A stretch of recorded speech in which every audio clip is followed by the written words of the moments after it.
Hello दोस्तों, स्वागत है आप सभी का क्लास फर्स्ट के यूट्यूब चैनल पे। तो जैसा कि आप लोगों को पता है कि यहाँ पे पॉलिटिकल साइंस की क्लास कंटिन्यू चली आ रही है।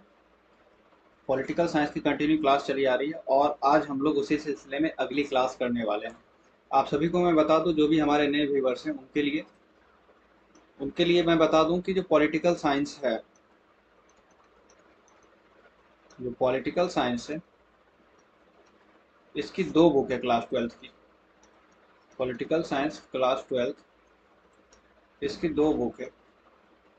जो पहला बुक है उसका नाम है, जो बुक वन है उसका नाम है समकालीन विश्व राजनीति। बुक वन है उसका नाम है समकालीन विश्व राजनीति। और जो दूसरी बुक है, जो बुक टू है, उसका नाम है स्वतंत्र भारत में राजनीति। स्वतंत्र भारत में राजनीति। आप सभी को पता होगा क्लास जो यहाँ पे बिल्कुल सिलसिलेवार ढंग से चल रही है, बिल्कुल सिस्टमेटिक वे में चल रही है। हम लोग बुक वन पहले पढ़ेंगे, उसके बाद बुक टू पढ़ेंगे। बुक वन में भी चैप्टर वन जो है कंप्लीट हो चुका है। चैप्टर वन कंप्लीट हो चुका है और हम लोग जो अभी पढ़ रहे हैं वो चैप्टर टू पढ़ रहे हैं। इसका भी दो लेक्चर कंप्लीट हो चुका है और आज जो होने वाला है ये तीसरा तीसरा लेक्चर या तीसरा क्लास कह सकते हैं, ये होने वाला है। यह उन सभी स्टूडेंट के लिए फायदेमंद है जो 2023-24 में, यानी कि जो बोर्ड एग्जाम की तैयारी कर रहे हैं और 2023-24 या यूँ कहे कि 24 के फरवरी में जिनका एग्जाम होने वाला है, उन सभी के लिए बहुत ज़्यादा बेनिफिट होने वाला है, बहुत ज़्यादा फायदेमंद होने वाला है।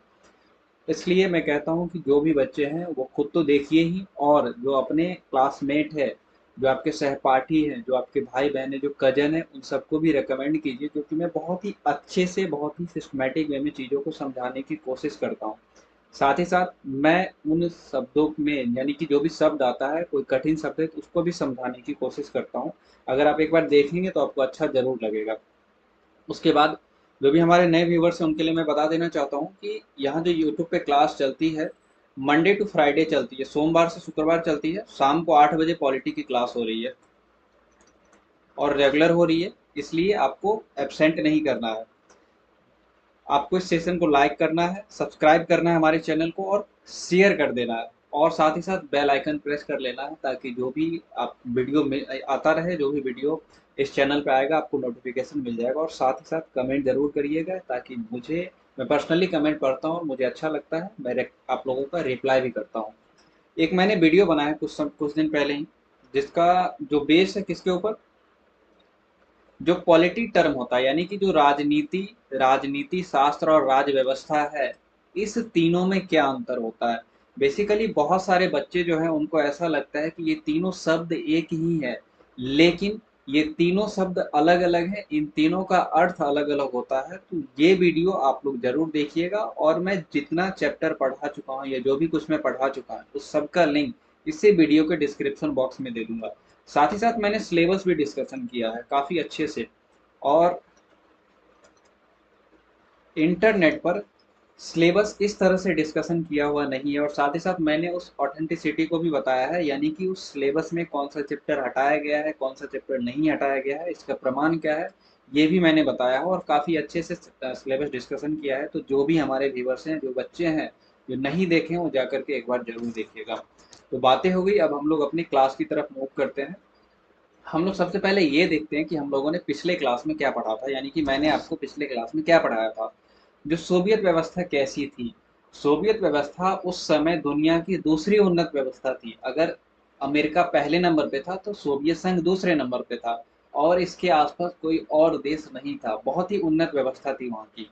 उसके बाद मिखाइल गोर्बाचेव सोवियत संघ के कम्युनिस्ट पार्टी के महासचिव बनते हैं, और महासचिव के बनने के बाद ये कुछ फैसला लेते हैं, जिस फैसले की वजह से ऐसा कहा जाता है कि सोवियत व्यवस्था लड़खड़ा गई। यानी कि इतनी अच्छी व्यवस्था थी, हर कुछ उन्नत था, यानी कि पिन से लेकर के कार तक बनाए जाते थे, संसाधन था, खनिज तेल, गैसें, बहुत सारी चीज़ें थी। आवागमन की सुविधा थी, लोगों के लिए जो बेसिक नेसेसिटी है, जो बेसिक सुविधा है, ये वहाँ की सरकार ने मुहैया करा रखा था। बेरोजगारी नहीं थी, सबके बावजूद भी सोवियत संघ लड़खड़ा गया। इसके पीछे का क्या रीजन था, इसके जस्ट पहले वाले वीडियो में मैंने बताया है। उसके बाद गोर्बाचेव जो फैसला लेते हैं, उन फैसलों का परिणाम क्या होता है, इसके बारे में भी मैंने डिस्कशन किया है। और सोवियत संघ का विघटन जो कैसे हुआ, इस सब के बारे में मैंने वहाँ पे काफ़ी अच्छे से और एक्सप्लेन में डिस्कशन किया है। तो ये पिछले क्लास में जो कुछ हुआ था उसके बारे में छोटा सा ओवरव्यू था, आप जा करके जरूर देखिएगा, आपको अच्छा लगेगा। उसके बाद देखते हैं विघटन के बाद क्या हुआ। जो सोवियत संघ का विघटन हुआ, यूएसएसआर का जो विघटन हुआ, यह जो हुआ था 25 दिसंबर 1991 को हुआ था। 25 दिसंबर 1991 को हुआ था सोवियत संघ का विघटन। इसके विघटन पे जो सिग्नेचर किया था, किन तीन देशों ने सिग्नेचर किया था, तो रसिया था, यूक्रेन था और बेलारूस था। ठीक, ये तीनों देशों ने सिग्नेचर किया और इसके साथ ही सोवियत संघ का विघटन हो गया। लेकिन इन्हीं तीनों देशों के बदौलत इस सीआईएस का गठन होता है, कॉमनवेल्थ ऑफ इंडिपेंडेंट स्टेट, जिसको हिंदी में राष्ट्रकूल कहा जाता है। सोवियत संघ का जब विघटन हो गया तो ऐसा कह सकते हैं विघटन के बाद बहुत सारी चीजें जो थी, बहुत सारा पावर शक्ति सब रूस के पास चला आया। इसलिए इस टॉपिक को नाम दे सकते हैं कि सोवियत संघ से सबसे ज्यादा बेनिफिट हुआ वह रूस को हुआ। रूस को क्या क्या बेनिफिट हुआ ये देख लेते हैं। यूएसएसआर का उत्तराधिकारी राज्य स्वीकार किया गया। जो यूएसएसआर है और सोवियत संघ, ये दोनों एक ही है, ऐसा कह सकते हैं। अगर यूएसएसआर इंग्लिश सब टर्म है तो सोवियत संघ उसका हिंदी रूपांतरण है। यूएसएसआर का फुल फॉर्म जो होता है union of Soviet socialist republics होता है, वहीं सोवियत संघ उसका हिंदी नाम है। और जब मैं सोवियत संघ या यूएसएसआर बोलूं तो इसका मतलब एक ही होता है, 15 गणराज्यों का समूह। 15 गणराज्यों का समूह, इतना ध्यान रखिएगा। तो यूएसएसआर का उत्तराधिकारी राज्य रूस को स्वीकार किया गया। यूएनएससी में, यानी कि यूनाइटेड नेशन सिक्योरिटी काउंसिल, जिसको हिंदी में संयुक्त राष्ट्र सुरक्षा परिषद कहा जाता है, उसमें सोवियत संघ के पास जो परमानेंट मेंबरशिप था, परमानेंट सीट था, यह रूस को चला गया। यानी सीधे शब्दों में बात करें जो वीटो पावर थी यह रूस के पास चली आई। वहीं बात करूं मैं कि सोवियत संघ द्वारा जितना भी करार किया गया था अंतर्राष्ट्रीय स्तर पर, चाहे वो अमेरिका से किया गया हो, जर्मनी से किया गया हो या जिससे भी किया गया हो, उस सब करार को, सब जिम्मेदारियों को निभाने का जिम्मा जो था अब रूस के ऊपर था।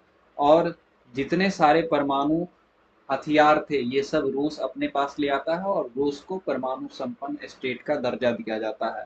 तो रूस को कुल इतना फायदा हुआ था। यहाँ तक आपको समझ में आ गया। अब हम लोग देखते हैं कि सोवियत संघ के विघटन के क्या क्या कारण रहे थे। वहां की जो पहला रीजन था, टॉपिक पॉइंट में दिया हुआ है, वहां पे जो पहला रीजन था, सबसे पहली बात, जो आर्थिक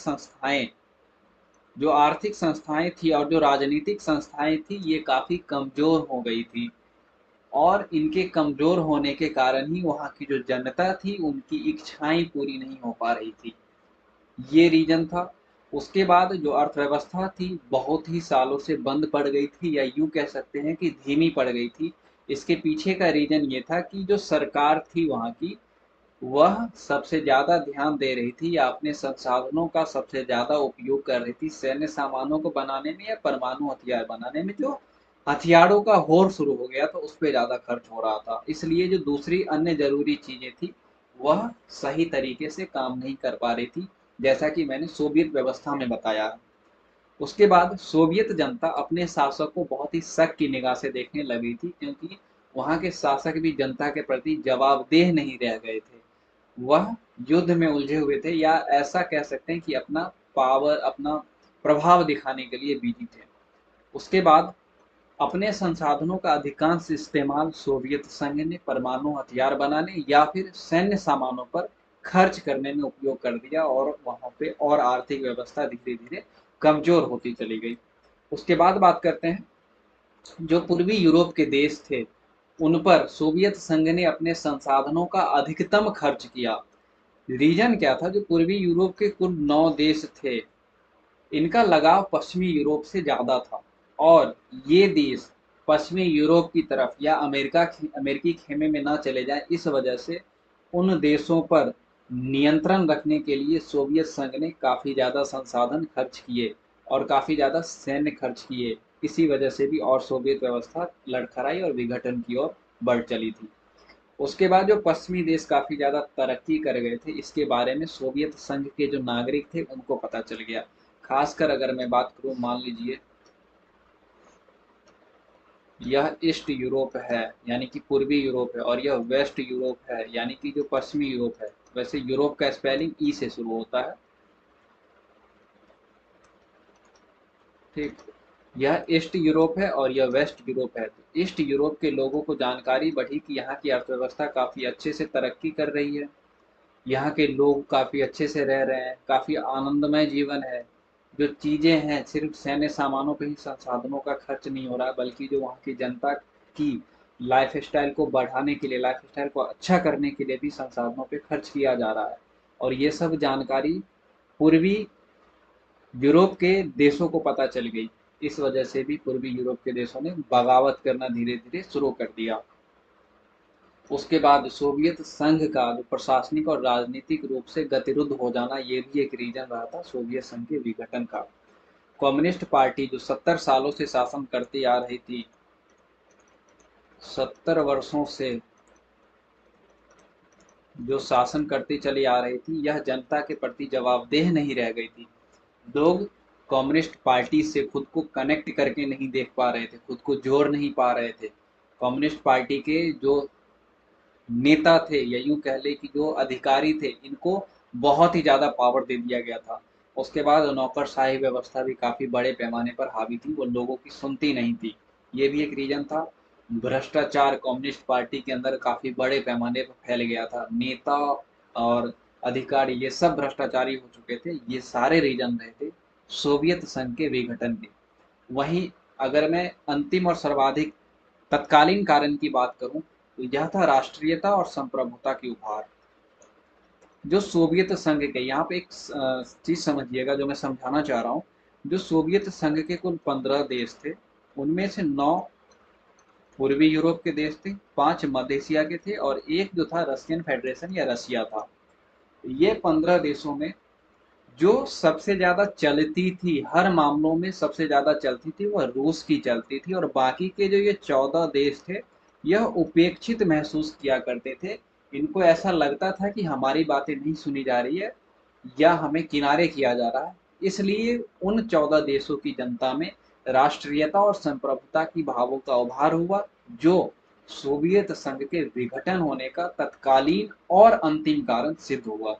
आई होप आपको यहाँ पे समझ में आ गया होगा। अब जो ये टर्म है, ये जो शब्द है राष्ट्रीयता और संप्रभुता, इसका क्या अर्थ होता है, तो यह देख लेते हैं। राष्ट्रीयता जो एक शब्द है, यह किसी भी राष्ट्र के व्यक्तियों के बीच, मान लीजिए कोई देश है, कोई राष्ट्र है, इसके बीच जो भी लोग रह रहे हैं, जो भी लोग रह रहे हैं, इनके बीच भाईचारा या इनके बीच एकता की भावना होती है कि ये लोग एक हैं, ये लोग अलग नहीं है। इसी को राष्ट्रीयता कहते हैं। और इसके पीछे जो भावना छिपी होती है, वो देशभक्ति या देश प्रेम की भावना छिपी होती है। वहीं मैं संप्रभुता की बात करूं, तो संप्रभुता, मान लीजिए कोई एक देश है ए, ठीक है, कोई एक देश है, ए देश है, यह देश ए अपने इस भू क्षेत्र के अंदर कुछ भी करने के लिए स्वतंत्र है, कोई भी कानून बनाने के लिए स्वतंत्र है, कोई भी प्रोजेक्ट शुरू करने के लिए स्वतंत्र है, कोई भी फैक्ट्री लगाने के लिए स्वतंत्र है। तो यह उस देश की संप्रभुता है। और यही दो चीजों का अभाव देखा गया था सोवियत संघ के जो अन्य 14 देश थे, यानी कि जो पूर्वी यूरोप के 9 देश और मध्य एशिया के जो 5 देश थे, इन सभी में इस राष्ट्रीयता और संप्रभुता का मतलब अभाव देखने को मिला था। और इसलिए वहाँ की जनता नाराज हो गई थी, और ऐसा कह सकते हैं कि बाद में उन्होंने बगावत कर दिया, यानी कि सोवियत संघ से अलग होने का उन्होंने निर्णय कर लिया। आई होप यहाँ तक आपको समझ में आ गया होगा। उसके बाद हम लोग आगे बढ़ते हैं कि विघटन का परिणाम क्या हुआ। जब सोवियत संघ विघटन हो गया, तो उसके बाद विघटन का परिणाम क्या हो गया हुआ। सोवियत संघ का विघटन 25 दिसंबर 1991 को हुआ था। हालांकि जब मैं ऑब्जेक्टिव क्वेश्चन आंसर का सेशन लूँगा तो वहाँ पे मैं बताऊँगा कि सोवियत संघ का विघटन कब हुआ था, और बहुत सारी अन्य चीज़ें आपको वहाँ पे जानने को मिलेगी, कुछ नई चीज़ें भी जानने को मिलेगी, कुछ नई बातें सीखने को मिलेगी वहाँ पे। तो चलिए अपनो टॉपिक पे आ जाते हैं कि विघटन के परिणाम क्या-क्या हुए। सोवियत संघ का जब विघटन हुआ, इसके बहुत सारे परिणाम हुए, और ऐसा कह सकते हैं जो विश्व राजनीति थी, जो भी दुनिया में राजनीति चली आ रही थी, उसमें बहुत सारे परिवर्तन हुए। सोवियत संघ के खेमे के 9 देश जो थे पूर्वी यूरोप के, ये पश्चिमी यूरोप में चले गए। जो 5 जो देश थे मध्य एशिया के, ये स्वतंत्र हो गए, इन्होंने अपनी नीति अपनाई, और इन्होंने अमेरिका और रूस, चीन सबके साथ दोस्ताना संबंध बनाए रखा। तो बहुत सारे परिवर्तन हुए, लेकिन इसमें से कुल मूल रूप से हम 3 परिवर्तनों के बारे में यहाँ पे देखेंगे। जो पहला परिवर्तन था कि जो दूसरी दुनिया का पतन हुआ था, इसके वजह से हुआ क्या कि शीत युद्ध के समय में जो भी संघर्ष चला आ रहा था, ये संघर्ष किसके किसके बीच था, एक तो यूएसए था और दूसरा यूएसएसआर था। इन दोनों के बीच जो संघर्ष चला आ रहा था, जो वैचारिक मतभेद थे, जो हथियारों की होड़ थी, वो समाप्त हो गई। यानी कि कहने का अर्थ है कि जो यूएसए की जो विचारधारा थी, यह पूंजीवादी और लोकतांत्रिक या उदारवादी लोकतंत्र कह सकते हैं। वहीं यूएसएसआर की जो विचारधारा थी, यह साम्यवादी और समाजवादी। इन विचारधाराओं की लड़ाई खत्म हो गई। उसके बाद इन दोनों के बीच जो हथियारों की होड़ लगी थी, जो बैलिस्टिक मिसाइल बनाए बनाए जा रहे थे, जो परमाणु हथियार बनाए जा रहे थे, जो सारा फोकस था इन सैन्य सामानों पे ही था, और धीरे धीरे शिफ्ट हुआ। ये चीजें बहुत अच्छी बात हुई थी, मतलब सोवियत संघ के विघटन के बाद। उसके बाद विश्व राजनीति में शक्ति संबंध बदल गए। कहने का अर्थ है बहुत सारे देश जो सोवियत संघ के खेमे में थे, वह अमेरिका के खेमे में चले गए। उदाहरण के लिए पूर्वी यूरोप के 9 देश ये अमेरिकी खेमे में चले गए। उसके बाद सोवियत संघ के खेमे में और भी जो बहुत सारे देश थे, उन्होंने क्या किया, एक स्वतंत्र नीति अपनाई, जो अमेरिका से भी संबंध बनाए रखते थे, और जो चीन से और रूस से भी संबंध बनाए रखते थे। जब शक्ति संबंध बदले तो ऐसा कहा जा रहा था कि विश्व के पटल पे छोटे छोटे देशों का कुछ समूह आएगा, छोटे छोटे समूह का उभार होगा। मान लीजिए किसी समूह में 4 देश होंगे, किसी समूह में 5 देश होंगे, किसी समूह में 3 देश होंगे, और दुनिया जो है बहुध्रुवीयता हो जाएगी, बहुध्रुवीयता हो जाएगी। लेकिन ऐसा होता नहीं है। सारे देश अपने अपनी अलग अलग नीतियां अपना लेते हैं, और इस वजह से होता क्या है कि अमेरिका अकेली महाशक्ति बन बैठता है। तो ये दूसरा परिवर्तन था। और तीसरा परिवर्तन क्या हुआ, जब सोवियत संघ का अंत हुआ, इससे 15 नए गणराज्यों या 15 नए देशों का उदय होता है, जिसमें से 9 जो थे पूर्वी यूरोप के, 5 मध्य एशिया के, और एक जो था रूस था। इन 15 नए देशों का उदय हुआ, और इन सब की अपनी अपनी अलग पहचान है आज, और अपनी अलग अलग पसंद है। कहने का अर्थ है इन सब की अपनी अलग अलग नीति है। पूर्वी यूरोप के जो देश हैं, ये चले गए कहाँ, इन्होंने कुछ देशों ने नाटो को ज्वाइन कर लिया, और इसमें से कुछ देशों ने यूरोपीय संघ को ज्वाइन कर लिया। वहीं मध्य एशिया के देश थे, यह जो इन्होंने किस सबके साथ बनाए रखा, यह यूएसए के साथ भी इनका संबंध था, रसिया के साथ भी संबंध था, और चीन के साथ भी इन्होंने अपने संबंध बनाए रखे। ऐसा कह सकते हैं एक तरह से इन्होंने गुटनिरपेक्षता की नीति अपना ली थी। और रूस जो था, रूस भी बहुत सारे रूस में भी परिवर्तन हुए, बहुत सारे राजनीतिक उठापटक हुए थे रूस में भी, और इसके बारे में हम लोग आगे बात करेंगे। तो यहाँ तक आई होप आपको समझ में आ गया होगा, और नहीं समझ में आया तो कमेंट करिएगा, मैं बताने की कोशिश करूँगा। तो ये कुल 3 परिवर्तन हुए थे, जो मोटा-माटी परिवर्तन कह सकते हैं, 3 हुए थे, ठीक। तो आज की क्लास को हम यहीं तक रहने देते हैं। अगली क्लास में हम लोग शॉक थेरेपी के बारे में देखेंगे कि एक्चुअली में ये था क्या, और इसके क्या क्या परिणाम हुए, और भी बहुत सारी चीज़ें हम लोग अगले क्लास में देखेंगे। वीडियो अच्छा लगा हो तो लाइक शेयर और सब्सक्राइब करिएगा, और कमेंट जरूर कीजिएगा। मिलते हैं अपने अगले क्लास में, तब तक के लिए थैंक यू।